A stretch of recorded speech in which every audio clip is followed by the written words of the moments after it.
Strange neighbors. Have you ever heard strange noises? What? Elisa quickly looked up. The sound almost made her drop the keys in her hand. A thin man leaned out of the second-floor window. He wore a hat made of tin foil. His eyes looked nervous and cautious. "The noises," he whispered, leaning closer. "They are alien signals. Never answer them. They can use sound waves to control your mind." Elisa froze. I didn't hear anything like that," she said cautiously, taking a small step back. "Good." Peter nodded quickly, his tin foil hat catching the light. "But you must stay ready. If your brain starts buzzing, put on a tin foil hat. Like mine." He tapped his hat proudly. Elisa tried not to laugh. Yeah? Sure. I'll keep that in mind. Thanks for the tip." She opened the door and quickly went inside, mumbling to herself, "Welcome to the weirdest apartment building in Portland." Elisa's new apartment was on the 3rd floor. She liked the tall windows and wooden floors. They made her feel happy. She placed her moving boxes in the living room. Then she walked to the balcony. It was big and spacious. Elisa smiled. She thought about taking photos of the sunrise and sunset. The sunlight filled the whole room. It felt warm and comfortable. Later that day, Elisa walked down the hallway.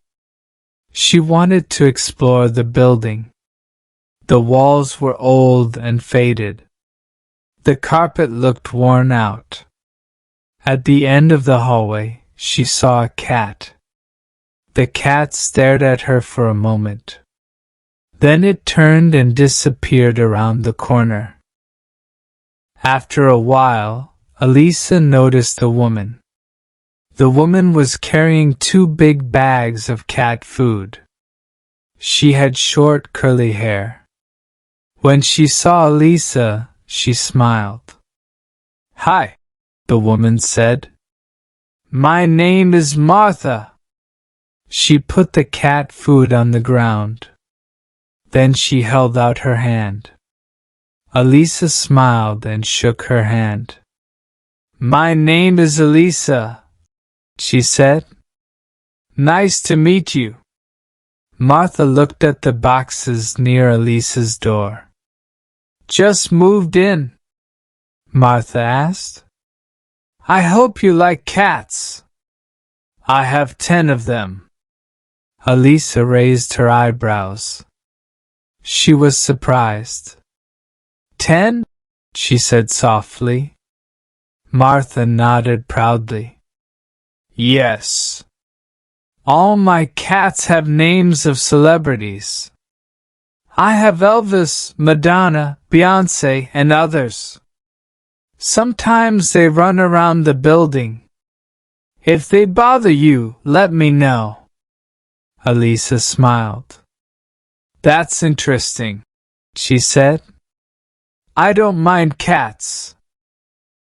Martha picked up the cat food. "Good.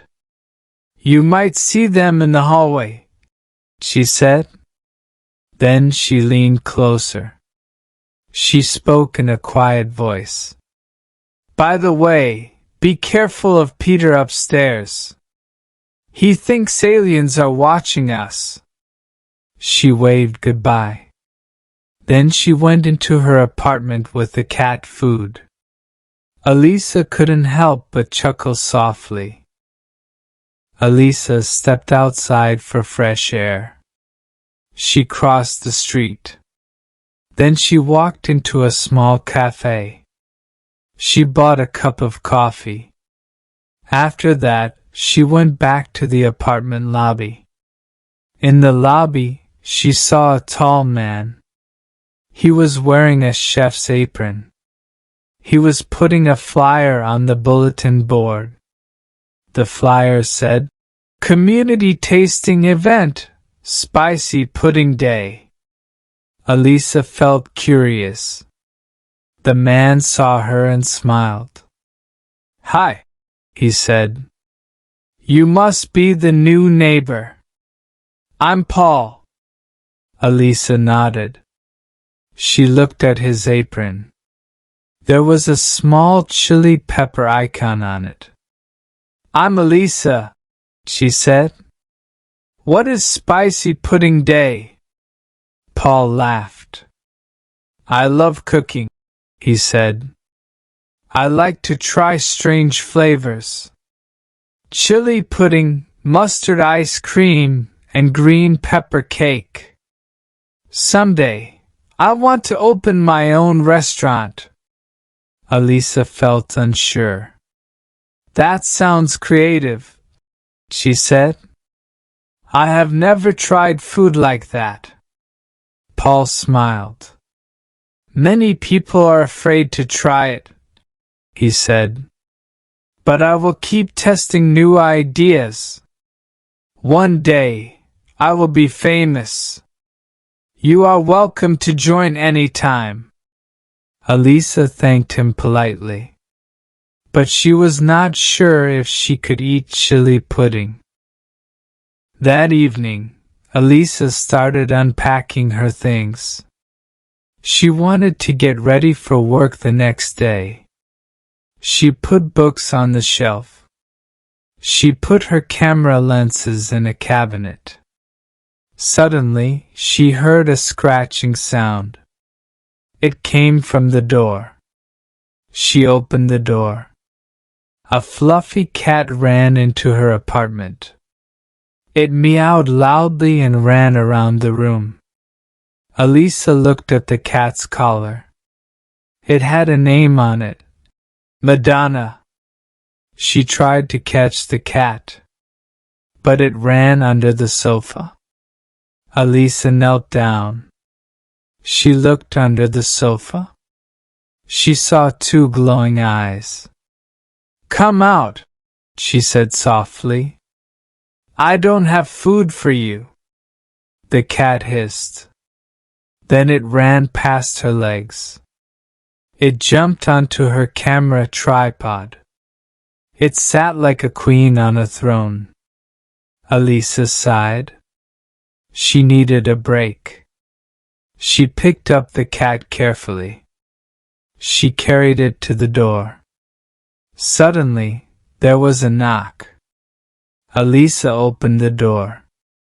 A woman was standing there. She was holding a strange plant. The plant had thick leaves with purple thorns.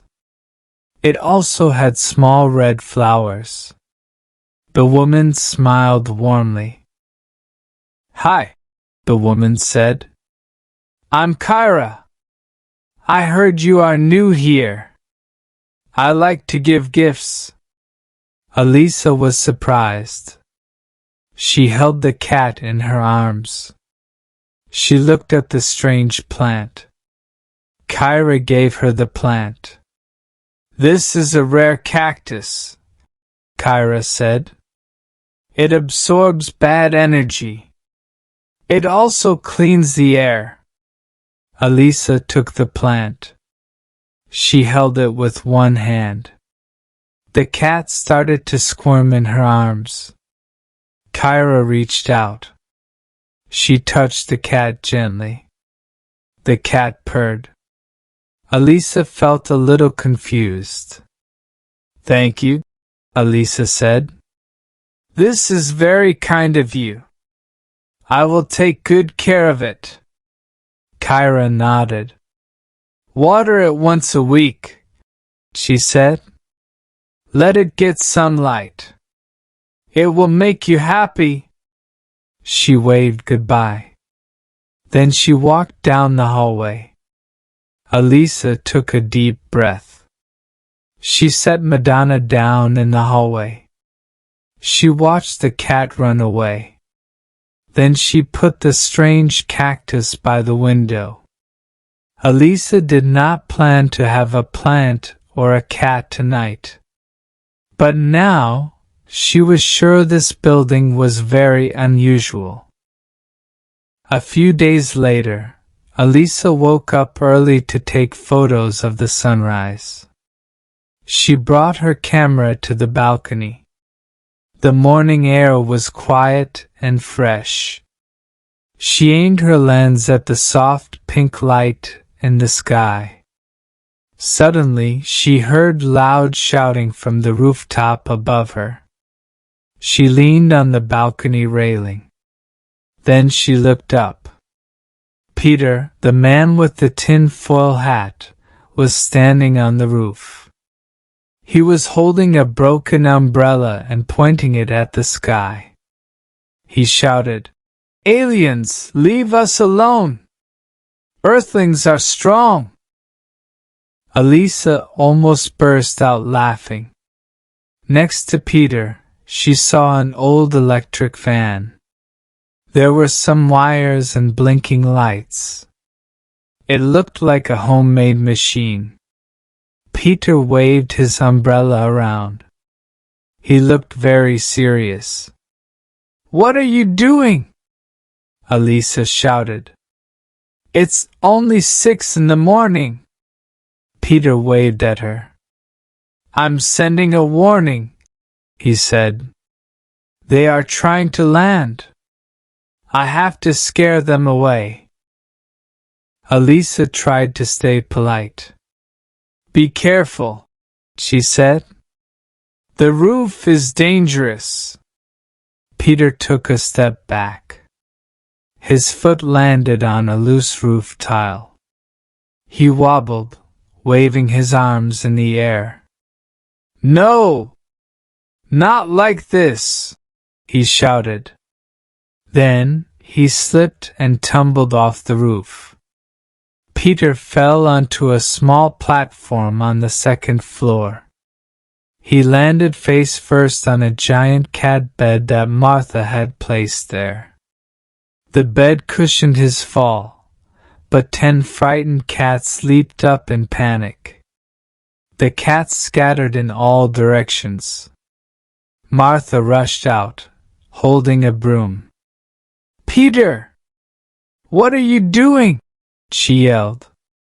"You scared Elvis."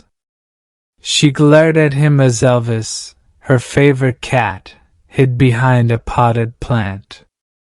Peter tried to get up. The cats hissed at him. Some of them raised their claws. They even tried to scratch him. Elisa stood on her balcony. She was shocked. She didn't know if she should run upstairs to help. Finally, Martha calmed her cats. Peter groaned and sat up, brushing off bits of fur. "The aliens made the tile loose," he muttered, looking serious. Martha rolled her eyes. Every day, Elisa saw strange things in her new home. Martha's cats walked around like a patrol team. They looked into open doors. Paul's cooking also made the hallway smell strange. Sometimes it smelled like spicy chocolate. Other times, it smelled like sour pickles. Even though the building was full of chaos, Elisa began to feel the warmth of her neighbors. One morning, Peter gave her a cup of cosmic coffee. He said it would protect her brain from alien radio waves. Martha's cats also made her feel better sometimes. When Elisa felt lonely, a cat would rub against her leg. It would meow softly, like it wanted to comfort her. One day, Elisa had a bad day at work. She felt sad and upset. Paul gave her a simple cake. On the cake, it said, "Keep smiling," in frosting. These small acts of kindness made Elisa feel warm inside. Kyra became her friend too. Kyra told her about the plants. She said they could make her feel better. She gave Elisa a small notebook to track her watering schedule. Elisa took care of the plants. It made her feel calm. She felt peaceful too. At first, she thought this place was a mess. Tinfoil hats? Chili pudding? 10 cats? It all seemed so strange. She had planned to leave when her lease ended. But now, she wasn't so sure. She looked around. The lights in the hall were warm. She heard quiet voices from her neighbors. They made her stop. "It's messy," she thought. "But maybe that's what makes it feel like home." For the first time in years, she felt she wasn't alone. One early autumn day, the peace of the apartment was broken. The landlord appeared unexpectedly. He knocked on every door and posted a bright red notice. The notice said, "This building will become luxury apartments. All tenants must move out in 2 months." Elisa stood at her door.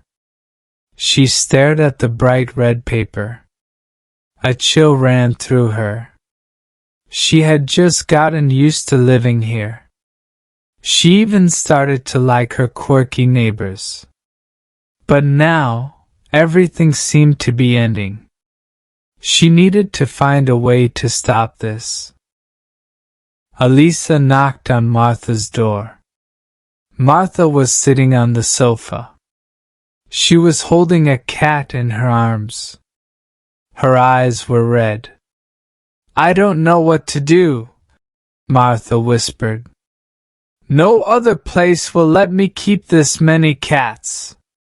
This is my only home." Her voice was shaky. Elvis, the cat in her lap, seemed to feel her sadness too. Next, Elisa went to Paul's kitchen. He was pacing on the floor. Pots and pans were everywhere. "How can they do this?" Paul shouted. He waved a spatula in the air. "I can't move out. I spent all my money on these ingredients. Without a kitchen, I can't cook anymore." Kyra also looked worried.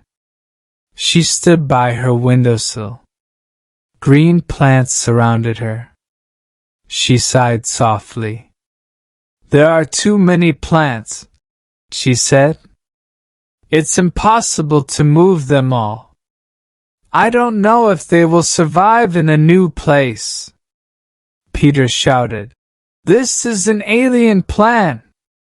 They know this building is very important for Earth." He waved something that looked like an antenna. His eyes were bright with excitement. Elisa tried to stay calm. She looked around. She saw how worried everyone was. Then she had an idea. "We can't just give up," Elisa said firmly. "We need to show people the story of this building. It's special. They need to see why it matters." Martha hugged Elvis tightly. "I can take photos of the cats. Everyone loves cats in costumes." Paul raised his spatula. "I'll cook something unforgettable. Maybe spicy chocolate cookies. Or lavender pickles." Kyra nodded. "I'll set up a green corner in the lobby. Plants make people feel calm. They help people connect." Elisa turned to Peter. Peter, I'll make alien warning devices. Peter interrupted. Big ones, with flashing lights and loud sounds. The developers will think aliens are watching them. Martha sighed loudly. Fine. Just don't scare the cats again. The plan came together quickly. Martha dressed her cats in small costumes. They looked like endangered animals. She took photos and sent them to animal protection groups. Paul planned a feast. He invited everyone to try his food. He made chili pudding and sweet and sour cucumber cake. He promised to make some normal dishes too. Kyra turned the lobby into a small garden. She decorated it with banners and fragrant plants to welcome visitors. Peter installed more antennas on the roof. He added flashing lights. He believed his alien signal devices would scare the developers. Elisa recorded everything. She filmed Martha taking photos with her cats. She filmed Paul cooking in his kitchen. She filmed Kyra watering her plants in the morning. She even filmed Peter waving his equipment on the roof. Elisa made a short video with all the clips. She uploaded it to social media. The caption read, "This is our shared home. Please help us protect it." Elisa's video got a lot of attention. In just a few days, the video about Portland's weirdest apartment building became very popular. Many people liked the neighbors in the video. They were a little strange, but they were also real and kind.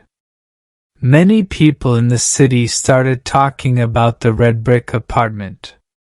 Some people liked the sense of community. Others liked Martha's cats or Kyra's plants. A few people even said they wanted to try Paul's chili pudding. Soon, the media noticed the story. Some local TV stations and newspapers wrote about it. They came to the building. They wanted to meet the neighbors. Reporters took photos and videos of the cats. The cats wore costumes. They also filmed Paul's kitchen. Steam was rising from his big pots. Kyra showed the reporters her plants in the lobby. She told them about how each plant grows. Peter also joined. He took the reporters to the roof. He showed them his signal disruptor. Peter was very excited. The reporters were confused by his alien stories, but they listened and wrote it all down. The video and news stories made more people pay attention. Many people wrote messages on social media to support the neighbors. They said the building was more than a place to live.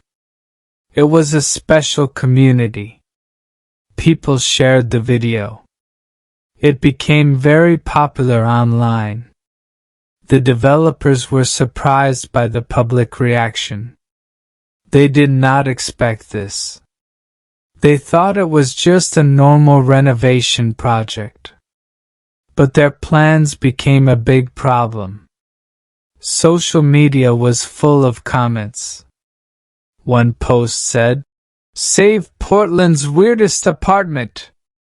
Another post said, "This is more than a building. It is a home for creativity and kindness." News outlets also talked about the story. They showed interviews with the neighbors. They also showed clips from Elisa's video. The landlord started getting angry calls and emails. Protesters gathered outside the company's office. They held signs. The signs said, "No to luxury, yes to community." The developers saw this as a big problem. They realized that continuing the project would hurt their reputation. A few weeks later, the developers made a statement. They said, "We have heard the voices of the community. The tenants can stay. We will make small changes to the rent. We will also fix the building." The neighbors were very happy. Martha hugged her cats. She said, "Our home is finally safe." Paul made a special victory cake. It had green frosting and was decorated with chocolate cats and chili peppers. Kyra added more flowers to the lobby. She wanted to thank the neighbors and friends who supported them. Peter said this was a big win for Earthlings against aliens. He upgraded his tinfoil hat with a new antenna design. Elisa stood in the corner, quietly recording the moments with her camera. She thought about how lonely she felt when she first moved in. She thought about how her neighbors had brought her warmth over the past days. Her heart was full of gratitude. "Maybe chaos is not so bad," Elisa whispered. "It makes this place a real home."